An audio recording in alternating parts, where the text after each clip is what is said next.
Today, we're taking you on a literary journey into the heart of New Orleans, the city famous for its vibrant culture, tantalizing cuisine, and haunting tales.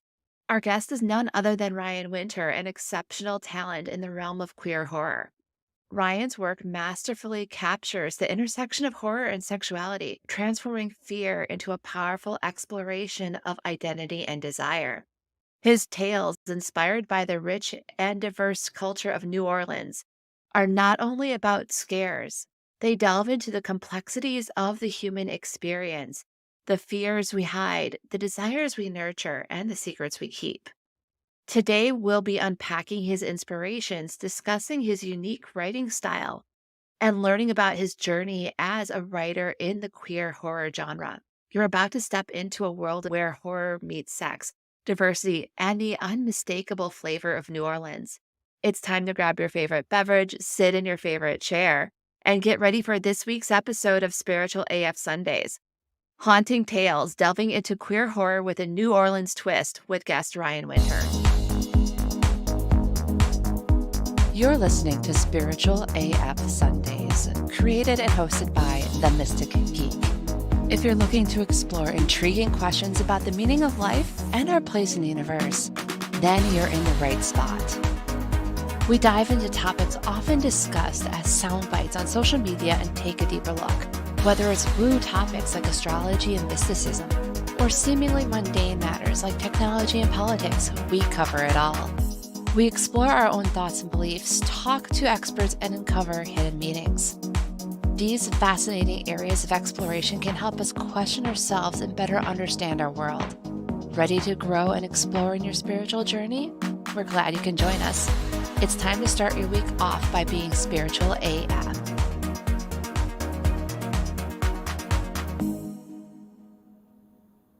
All right, welcome back, listeners. Today we have Ryan Winter with us to discuss fiction writing, queer culture, sexuality, and all of those things intertwined. Glad to have you here today, Ryan. Thank you, Jessica. Super glad to be here. Why don't you tell us a little bit more about yourself? Let's see, where to start? At the beginning, right? I'm actually from a small town south of New Orleans in the Cajun country, as they say. I grew up around a very colorful family, very colorful area. It's isolated from the world in a way, so it has its own culture, its own language, its own folklore. And I grew up with a lot of that. My family are big talkers and they talk and they're animated, and the more they drink, the more interesting they get, and it's crazy. But that's, I think, is probably the seeds of why I think I became a writer, is because it started with them, listening to them tell stories and talk about the area and folklore and things that they know. It's a very colorful place. So my family is equally colorful. They're very loud. They're very boisterous. I have aunts that they laugh so loud, it's hilarious. I always have an image of one of my aunts sitting over an oyster sack, just shucking these oysters and eating and then swigging a beer. When I lived in Tennessee and I was telling stories about this, and my friends were like, "Hey, what?" It's this weird shock because their family are very straight laced. A lot of them were church going, things like that. My family went to church, but it wasn't like their lifestyle. They love to talk and they love to laugh. And they're very friendly people. They always say Louisiana has the friendliest people, and certainly they would give you the shirt off their back. It's really a fun area. And not to mention all the stories that come out of there, the folklore and all these interesting, I guess, histories and things like that. Because Louisiana has a very colorful history. It's very different than a lot of states. We have, I don't know if they do this in other states, but we had a course called Louisiana History in high school, and it was so full, I think they had to break it off into another class because there's so much that happened just in that area, with the French influence, the Spanish influence, the British influence, the African influence, like all these crazy mixes and all these histories and all the people that wanted to take over that area. So all of that translates down to us into these great pirate stories and shady dealings and, werewolves, all kinds of stuff that come from places like Spain and France and Africa. So yeah, it's crazy. Yeah, I don't think any school that does a history of their respective state has to break it down into three parts. Yeah, Wow. it was a very fun class, honestly. And the teacher I had, I remember she was the good old Southern gal. She talked very genteel, but piss her off, and then it's a whole nother story altogether. Oh, is that? So let's pivot over here, talk a little bit more about you. You mentioned being an author. What got you into writing? Oh gosh, it's like a domino effect, honestly, because it was one thing that built on another onto another. Going from starting with my family, I remember when I was around 4 or 5, it's an insane memory. It's horrible. It's horrible sometimes, it gives me headaches. But when I was younger, my aunt Darla, who lived on the property we did down in this town I lived in south of New Orleans called Dulac, cute little Cajun town. And we were allowed to go over to her house and watch anything we wanted. It could have been horror films, which I did. I watched tons of horror films. And I remember watching Friday the 13th. I remember watching the Amityville Horror. As long as we sat together, we were allowed to watch this. She didn't mind. And I had 2 older cousins as long as we did this. So I think that's where the idea of horror might have started. Later on, there's 2 I think 2 pivotal moments that really made me understand what writing is, and, of course, my horror interest grew from there, and my poor mother, I guess she tried to handle this as best as she could. She had handed me one day the great children's illustrated copy of Dr. Jekyll and Mr. Hyde. Do you remember those books? The old great illustrated. Oh my Mhm. god, the children, oh my god, I still have that copy. And I guess she was trying to indulge me to go do something a little less Stephen King-y. So, what she inadvertently did, though, was really jumpstart it, because that was the first time I think the written word, it showed me how powerful it was, because that book scared the shit out of me. There was things in there that I could still remember going, "Whoa." And, of course, movies have a bigger stimulant, being that it's right there in front of you, but to have it jump off the page like that, that was it. I was like, "That's crazy." And right around that time, this is probably around the 3rd grade. Yeah, I'm doing this all as a kid, it's crazy. At around 3rd grade, we had an assignment to get in a group and do these stories and write these stories, and at the time, I was a shy kid, and it's my friends laugh, and I'm like, "No, I really was." And I didn't wanna be in a group for some reason, I just didn't. I felt uncomfortable being with all these collaborators and stuff, and I did my own. My teacher was intrigued. She said, "Okay, okay, okay, you can go on your own." And I wrote this story, and I remember this guy who would bully me on the playground, and sure enough, he's in my class, of course, and we got our assignment back, and our teacher, she was like, "Here's all the stories. They're fantastic. It's great. But there's one that I really like that I wanna read."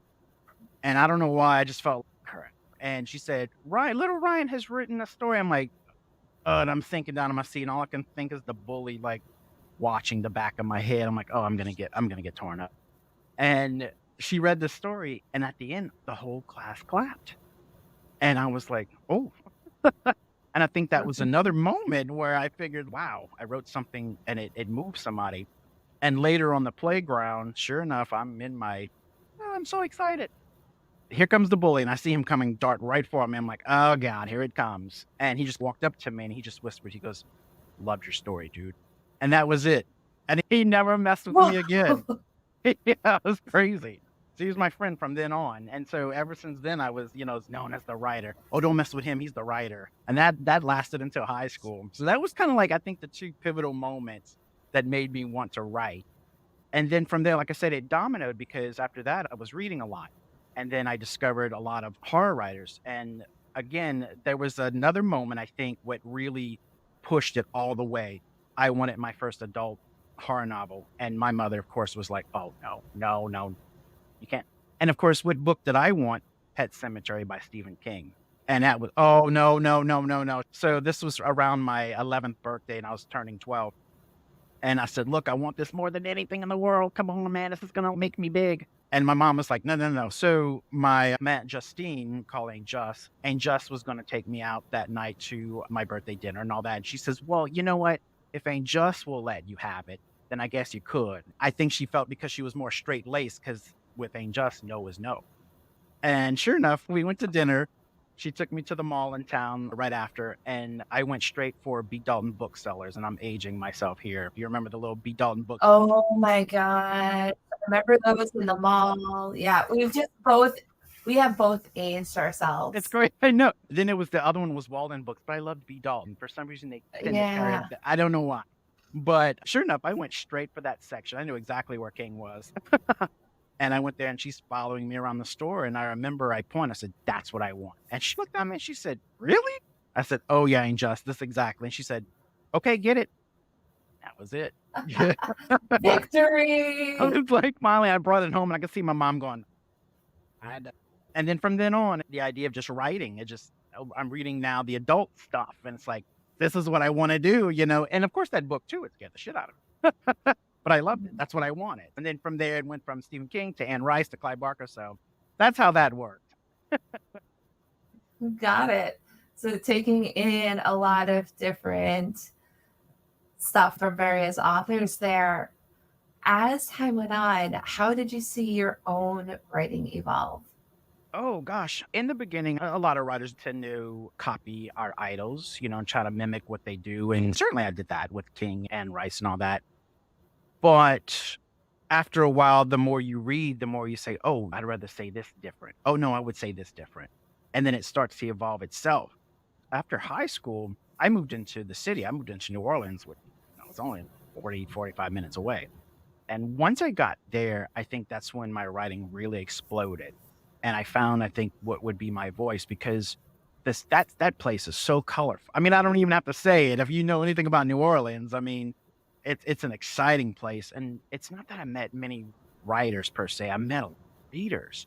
And they would say, someone should write about this, someone should write about that. And being someone who loved horror, oh my gosh, that place has this crazy history of shady shenanigans and ghost stories and things like that. That city had a profound effect on me because I was also meeting a lot of colorful people, a lot of different walks of life, very different from the small town I was from, and a lot of different from a lot of cities I was visiting that seemed to be so homogenized. And New Orleans is anything but the state itself. It has this huge history with all these interesting stories behind it. So that was a big deal for me. So I think my writing was influenced by New Orleans history, the things about the piracy and the murders and all these crazy things that happened over the years, psychopaths, and not to mention on every corner there was a bookstore with different Mhm. stuff. So all that influenced the evolution of my writing. Absolutely. I think that's a very common progression where, regardless of what industry we're in, if we're a creator of sorts, we have the people we idolize. We start off building our stuff to be more like theirs, and then we figure out our own flavor. So, thank you for sharing that. Yeah, absolutely. And I think you have a book that recently came out. My book Ravish, yeah. Yeah. What motivated you to write that novel? This is a creepy story. I had left New Orleans a couple years ago. Unfortunately, came out of a very bad relationship, had been in for a couple years and was not doing very well. Right about that time, my mom developed stage 4 breast cancer. And I had to go down to her town, which is outside of New Orleans. Went down there to take care of her for a little while. And of course, the stress of it, living there with her and my grandmother, because they lived in the same house, and taking care of both of these ailing ladies that I love so much. I love my mother to death. And to see her do this. So the stress of it was pretty heavy. I wasn't sleeping very well. I was incredibly lonely. So one day I remember just sleeping really terrible. And I dreamt of this. I'm sitting in this bed and I can remember it. Oh, I still can remember it. It's almost like a hospital bed, those old time, with the wrought iron and all. And I was sitting in one. I can't remember exactly what the room was meant to be. It wasn't my bedroom at the time. And I remember looking in the corner and the door creaking open. And I remember looking that way. And when I looked back to the front of the bed, there was a man standing there in the dark. And all I could remember was that he had purple eyes. And I remember asking him, "Why do you have purple eyes? Like, why do you look the way you do?" And something like that in my dream, you know how it is. And I just remember him just, and it was the creepiest thing. And I remember being scared to death and I felt pinned. And I don't know why, but there was some sexual connection to it. It's hard to explain being in dreams. God knows where it comes from. And I woke up and I was just petrified. I hadn't thought about it in probably about 2 weeks. Well, sure enough, the purple eyed man visited me again. I never had a recurring dream before. I really haven't. Specifically, here we were in this bed again, and he was standing in the shadow, and then he came forward, and I thought, "Wow, what a beautiful person." But he has purple eyes, and I kept saying, "Why do you have purple eyes?" He goes, "They're not. They're green." I'm like, "No, they're purple. I see them." And when he walked toward me, I saw the shimmer in his eyes, and they changed colors. And I'm like, "Oh my God, they are green, but they're purple." And I remember him hovering over me, and he was on top of me, pinning me down. And again, it was like scared, but some weird sexual chemistry here with this entity. And so, of course, when I woke up, that was it. I wrote it down. And that's what Ravish is about. It's about the gay incubus. You have the incubus and the succubus, but I never figured out what is the gay incubus. So I made up a term called the virillium based off the root word virum. That's where it sprang from. That's where the story came from. And I called my character, my incubus, I called him Calix. That's who that was. I think I was visited by this character I was meant to write. And that's how that started. You bring up a very interesting phenomenon that I've seen also when we look at, for instance, horror movies, like the revisioning of it Oh, yeah. and the memes and commentary that came out of that from middle-aged white women wanting to be ravished by Pennywise. I'm like, Crazy, right?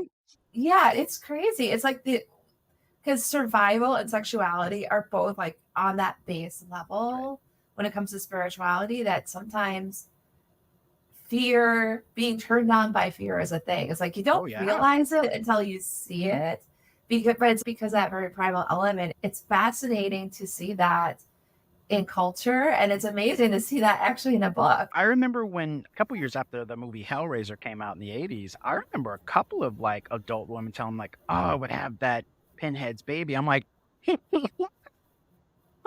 while he's ravaging me. And it's funny because, okay, so here's the thing about Ravish. I guess maybe I supplanted that in my head as well at some point because basically the character, he survives by basically fucking gay men to death. And that's how he feeds, you know? So I guess there is something to it. And every time I try to tell the story and describe it to people, they're like, "Oh, wow, that's hot." I'm like, no, that's not hot. That's crazy. Of course, I throw in there, he gives you the world's best orgasm right before he kills you. You know, you don't realize you're doing it because you're having this crazy sexual experience and he's literally like sucking your life form out. And every time I say that to someone, "Oh, that's hot." I'm like, oh my, It's not it's even thinking about this further, it even shows up in gamer culture. And there's a game out there called like the Mass Effect series, which is basically space opera. And one of the races in there, the Asari, they can go dark side, where they're basically their sex is like taking the life force out of someone else or frying them that way.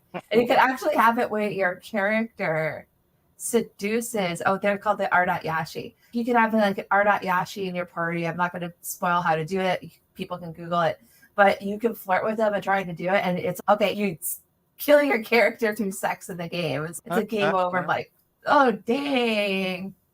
People will actually do this. People are actually into this. it's why I somebody introduced me to what I guess they call vor porn. I was like, "What? People are into this? Oh my Yes. god, that's crazy!" I'm like, "That's wild." Yeah. I've never heard of that until somebody, a friend of mine, of course, so a younger person, a friend of mine is, I think he's about 23, 24, and he's, "You ever heard of that?" I'm like, "Oh, that was not a thing when I was growing up. Are you kidding me?" And for those who are listening in on this, we could go down that rabbit hole, but Google it. I see all of this like the sexualization of things that are not typically seen as sexual, Yeah, like that are more like danger signs. I feel like this is a great segue into the concept of queerness. And that's not just saying that queerness equals horror, but it's more queerness equals let's take these things outside of the box that we normally put them in sure, sure, and make it different. yeah.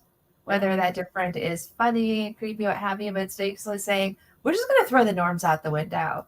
The exploring, man. That's what I love about queer culture. It's one of the few groups that will just explore, will take norms. I'm like, nah, I think that's the basis of it all, the culture. Yeah. I mean, how else would you define it other than say the norms don't exist, we're experimenting? I mean, if there's a textbook version to say what queer is, it's basically an umbrella term for all these subgroups other than hetero. I like it because it's rebellious and it's fun. And it says it doesn't have to be that way. Here's a different way. That's what I love about queer culture. And you can see the contribution with that. Oh my God, through music, through art, through movies, books, sculptures, paintings, and all that. And I love that, the diversity of it. to stay away from what is the white picket fence thing. I never wanted to be that. I love the fact that there's pride because that's exactly what it feels like. You know what? I'm glad I don't do that. I feel better that I don't do that. And I think that's what all that's about, exploring and things like that. What other Mhm. group is doing that? That's fantastic. Yeah. I started getting into RuPaul. So binge watching. If you're tiptoeing into it, looking into like drag culture and drag entertainment is a great way of it because drag in and of itself is exploring our concepts of gender That's right. or gender presentation. That's right. And it can be done either very artistically and beautifully, like someone trying to show what a showgirl would look like, or like a Hmm. Broadway performer, those Beautiful sorts of things. cabarets and all that. I love all that. Cabarets. Yeah, I Yeah, love that. Of cabarets. And then there's the experimental art. course. So I'm going to date myself in this recording. I'm watching season 8 All Stars, Huh? and I'm a big fan of Jimbo. Yeah. Jimbo is the drag clown, and she comes with all these very experimental types of artwork that harken back to Fantastic. like old school drag, or Yeah. hey, let's take reveal and make it funny. So let's do Adam Yeah. and Yeah. Eve as the same person. So it's they're casting of his face on the back of his head, and he's sewing up everything to look like Adam is walking backwards, and you're thinking, this is just someone with a goofy mask. And then you turn around and there's Jimbo with a giant cherry right in the crotch area that the snake pops out of. And it's the comicalness of it. There is like a little bit of eroticism, but it's more of the we're just going to make fun of stuff. We're Oh, just going to yeah, make fun of the absolutely. norm. So there's this, It's yeah. great satire, man, on life and stuff, and who better Oh else yeah, than the queer culture to do it, of course. We're the ones right. that have been shunned and ostracized, and now we're like, "Okay, this is what we gonna do now," you know? So and I love that, I love that. I'm not up to date on RuPaul. I remember when it came out and all that, and I remember, of course, since the '90s when RuPaul was around, things like Mhm. that, and I have a friend of mine, I think she's in her 20s, and she says, "Oh my god, what do you think of Bianca?" I said, "Here's the thing about Bianca Del Rio. I remember Bianca when she would do the shows in New Orleans, when she wasn't in New York, before she went to New York, and this is way before Hurricane Katrina. And we would go to the local gay club there in the French Quarter, and she would be there every Monday night, the small crowd, but good, very loyal fan base, because certainly I would go. And she was hilarious, and it was free. And now to look at her now, look how big. I mean, that's fantastic. I'd met her a couple times. A lot of my friends knew her personally and things like that. And when she told me that she had made her own clothes and did all these things, I'm like, girl, go ahead. That's fantastic. And once she left for New York, I'm like, oh, that's it. There's going to be something big happening there. So it's neat to see things like that. I've been around drag shows. I've seen them. I'll be 45 in a couple weeks, and I started going to the clubs around 2021 in New Orleans, and I've seen drag shows all the time since then. Decades of watching different types of performers. I have a lot of trans friends that do that, drag kings and drag queens, and all those, and just watching all this beautiful art and how they make their clothes and how they dance and sing, and that's fantastic. That's what's great. That's why you should be proud. Yeah, it's all the work you put in, or the effort, and just the Absolutely. bravery. The bravery of being Absolutely. out there is To huge. go out there and do it. Exactly that. And these people come from all walks of life. The diversity is fantastic. That's another thing I love about culture. That diversity is fantastic. Mhm. And to come from families that told them no way in hell, or tell them you can't do that, or you shouldn't do that, or oh no, no, no, no. And for them to say, you know what? I'm going to do this. That's fantastic. To break out of that, to say, this is who I am, this is what I do. I have to count my blessings. I come from a great family. My mom, my dad, they didn't even bat an eye. They didn't care. And they were hippies and pot smokers. And they have the free love movement. That's all them. They listen to rock and roll music. My grandmother listened to Prince. But to hear horror stories of people going through, just being shut out or beaten over the head with the Bible. And every time I hear that, I'm like, oh my God. And just to watch them do what they do and come from that, go from zero to accelerate to Yeah. 5,000. I love it. Yeah, those stories, those background stories, they're tragic and they're heartbreaking. Mhm. And it's amazing to see people rise from that And still come to out. Yeah. do amazing things, to be Yeah. truly themselves. And that is something to cherish and protect at all Yeah. costs. Absolutely. Absolutely. That is our credo, Yeah. man. That's our history right there. The evolution of queer culture going from shoved into the closet with the door sealed. And then in the 80s where a leg kind of came out, and now in the 90s going, "Ah, fuck it. That's it." And I love watching that happen. I love being part of that time in the 90s, and being a kid in the 80s, I kinda knew of it. I had 1 or 2 relatives that were gay, and I remember it being hushed, but they talked about it. But, and just to watch it explode in the late 90s and how it just kept on from there, I love it. And we still have a lot more to go. There's Oh yeah, still more to do. there's a lot to do, especially when queer culture is starting to seep more and more into the general public. We're Mhm. seeing a lot of backlash on it. We're not going to go into that because it changes Always. so much. It Yeah. changes so much. So I don't want to date this episode too much on here. But yeah, and Jessica, we've always dealt with that. yeah. It was, every time, every generation. I mean, those in the Mhm. 40s, those in the 50s, those in the 60s, 70s, the 80s. It was always something we always had to fight against. It's part of what it is. Thing is, we don't. When you're dealing with us being on the cusp of getting people to start thinking on a massive level, okay, this rat race followed by marriage and children, all this stuff in a society that's not as supportive of it, people are starting to wake up and realize maybe this isn't for me. And when you start having people see themselves as individuals rather than as cogs in a machine, that greater society is, oh crap, Mhm. we're about to fall apart. So I could see why we're seeing so much pushback nowadays. Is because we're hitting that, and we're not quite at critical mass yet, but I feel like we're getting close to it. Yeah. Now that the cat's out of the bag, you have all these opportunities to teach. Whereas we have things like gay bars and community centers and pride festivals and things like that. So that's actually, especially now, is a good time for that, to be able to educate what's going on. Because back then they didn't have any of those things. I didn't have those things growing up. Mhm. To be able to say, how do I explain this to somebody? Oh, now I can. Because it's a little bit more open now. Generally, it is, with, especially now that gay marriage has passed and all that, but of course we're still fighting that. But generally, this was not something you saw back then. So I think this is a great time for that kind of thing, individualism and stuff like that, to explore. And of course, there's going to be pushback because it's new. Every time there's something new, it's always, I don't want to do that. Let's stay the way we are. No, the world changes, people. The world evolves. You have to evolve too. And that's what's cool about this new generation, is they're doing that. They're pushing that. This Yeah. is not how we want things to be now. And some of these older guys, especially like in politics and the government, that's a whole nother thing altogether. But you have to understand, those generations are dying off. And here comes Z and whoever's next. They're gonna change things. And you just gotta have to go with that, man. Mhm. And I think it all starts with educating yourself, finding out why. Why do these people do what they do? Why do they feel they have to do this? Oh, okay. And it's like, oh, okay, now I get it, you know? But besides, it's also, it's my deal, not yours. So get out. Why should you care what I do? I'll let you do what you wanna do.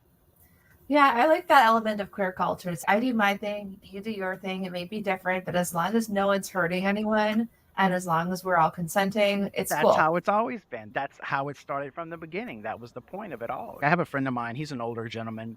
There was a bar, well, it's still there, in New Orleans when I had first started hanging out in the 20s. There was one that catered to older gentlemen. I loved going in there because they told the most interesting shit about what it was like back then. And I remember a friend of mine, he's sadly is gone, cancer. He had told me the story. His name was Randy, and he told me how the horror stories of having to come from a small town in Mississippi, of all places, and having to hide in these back alleys and things like that, and being forced into a marriage with a woman. And I was like, God, I can't even imagine what that would be like. How Yeah. painful to be forced to love someone that you don't, and then told, oh, well, you got to have kids now, because in his generation, that's what they did. And he would tell me these horrible things when some of his friends would try to come out, how some of them were arrested. They were arrested. So, he had a friend that was burned alive. That's insane, because he wanted to love somebody. I mean, I'm not saying that doesn't happen now, but it's definitely a little bit more open. Of course, there's always going to be someone who's going to hate some group. Look at it. It just never stops, depending on whatever group you fall, whatever societal group you're in. You're still going to deal with that kind of bullshit. But back then, when it was so rampant and it was okay to do it, that's what makes me the most angry. Is, oh, it's fine. He was gay. You can kill him. What? That's crazy. That's crazy. Looking at what's going on now and how far we've come, and I really wish he was around to have seen gay marriage because he was with his partner for a long time, and I'm sure they would have gotten married. And it's heartbreaking, but just see the evolution change the way it is. Like I said, we have much more to go, but we've come very far so far. Mhm. And like going back to the original point, back then that was their story. It was just love who you want. You should be able to love who you want without all this BS. And that's what he would always tell me. He said, Brian, he said, whatever you do, you find somebody, love them all they are. And that's beautiful. I love that. Yeah, exactly. All right. So we talked about queer culture and everything on that. We talked a little bit with your books on the gay incubus. How else do you showcase queer culture? It's mostly through the characters, honestly. I try to write these characters true. They're based off a lot of people that I know because I write what I see. I try to give these characters flesh and blood and to explain where they come from and their different backgrounds. And as we were saying earlier about how they were shunned or ostracized or thrown out. I love to show that. Being in New Orleans, sitting around the clubs, and I always sat there and listened. And like I said, so many different types of people come in and out of those places and just listening to their stories and all that. And I try to translate that over into my book. And my books are, believe me, are no guides for coming out or anything like that. Believe me, because they're horror stories. But I try to do that through characters to show how also a lot of people, and I always get this all the time. What do gay people do? What do gay, like weird things? Like, what do gay people eat? I'm like, what are you talking about? That's crazy. So I'm trying to show them, I guess, in the abnormalcy, there is normalcy. This thing where they're just people like you. They're just trying to do what they do. And I try to get as many different types of people as I can as per the story itself. But Ravish in particular is all about exploring sexuality that we were talking about earlier. And that's one thing about that book I'm proud of because, I'm looking through gay lit today and I don't think it's nowhere near where it should be. I still feel like it only has to be this Danielle Steele-esque fantasy, like, "Oh, the man of my dreams, blah, blah, blah." I'm like, "No, come on, man. Come on, man. That's not realistic. Come on. I'm sure you can, but come on." Oh my gosh. Reminds me of the heterosexual campy novels of like the airbrushed dude's chest on there. And when I did my cover, I told my cover, I said, "Do not make this look like a bodice ripper. I will kill you. I do not want of these two gay guys," because it's a horror story, man. And I don't see many as far as gay lit. I don't see many horror stories, so I'm really trying to push that, or horror movies or horror books for that matter. The last one I read was by a trans author named River Solomon, and they wrote a book called Sorrowland. It was so good. And that's probably the closest one I've ever seen as far as what modern horror mixing in with gay lit. And that's what I plan on doing. I'm planning on breaking through that. And Ravish certainly goes through that because it's very gothic. It's very romantic. It's very dark. There is definitely some eroticism in it, but it's definitely not the typical book to get you off type. It's definitely not a Playgirl magazine or anything like that. It's definitely has a flavor, Anne Ricey flavor. I used to love Anne Rice's beginning work when she did she did her Sleeping Beauty books, which is pure pornography. Oh my God. You get 4 pages in there, man, you'll be hooked. And, but she did it in such a classy and a beautiful way. It wasn't this trashy kind of, which I'm not against, I want to be able to do something a little different, and be able to send it to where it can be broadcast if it became a series or something like that, where it's not too like, ooh, but I mean, then again, who cares? Yeah. It's like it's for us to read. Yeah, exactly. There's a Right, story behind it. exactly. That's it. There's just a story behind it. That's all. But yeah, Yeah. and my next book is also a sci-fi, so that's something else I haven't really seen. So I plan on doing that. It's sci-fi themed with gay characters, which incidentally I never planned. It was never my intention to write gay characters. Like I said, they came to me. I didn't go to them. Most of my characters do, as you see Mr. Calic, the purple-eyed man, visited me. He's the one that dictated what the story was going to be, not me. Got it. Wow, we've been talking for a while, but it feels like time just flies. This has been a great Oh, good. conversation, No, Ryan. thank you, Jessica. I appreciate it, Yeah. man. Appreciate it. Yeah. So is there anything else Likewise. you'd like to share with our audience before we go today? It it's always the same. I think the ultimate message, man, peace and love. Peace and love. Go with a reasoning, go with something that makes you happy and things like that. That's what I would tell people. And that's the same thing with my writing. It's why I do it. Why do you write this? Why do you write that? Because it gives me joy. The road is pretty dark, man. Go out there and see the light. There's a lot of good too. So Thanks for that. you bet. And where can people find you online?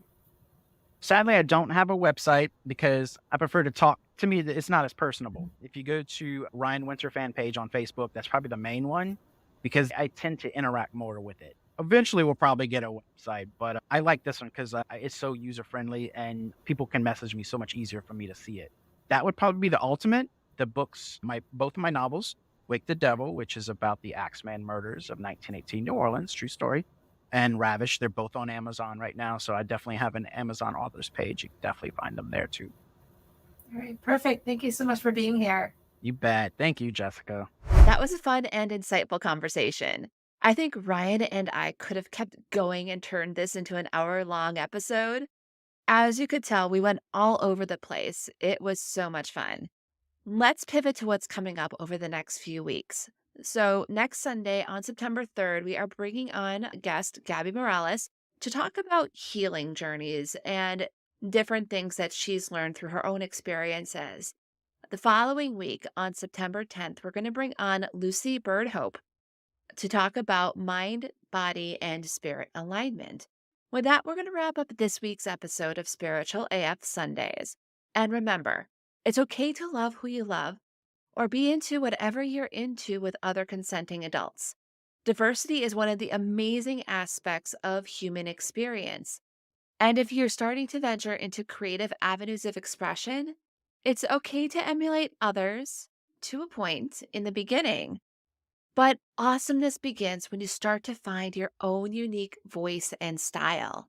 With that, let's have a spiritual AF week.